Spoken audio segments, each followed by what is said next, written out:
Mark chapter 1:35.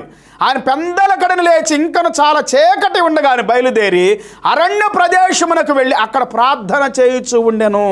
చూసారా, ఉదయాన్నే లేచి ప్రార్థన చేశాడు, రాత్రి అంతా ప్రార్థన చేశాడు. కొన్నిసార్లు ఉదయాన్నే లేచి ప్రార్థన చేయడానికి వెళ్ళాడంట. దేవుని స్తోత్రం. దావీదు భక్తుడు అంటాడు, నేను రాత్రి అంతా ప్రార్థన చేస్తాను, అర్ధరాత్రి మేలుకుంటాను ప్రార్థన చేయటానికి. దేవునికి స్తోత్రం.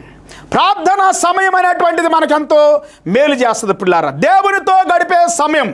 మార్కు సువార్త 6:46 మార్క్ చాప్టర్ 6:46. ఆయన వారిని వీడుకొని ప్రార్థన చేయుటకు కొండకు వెళ్ళెను.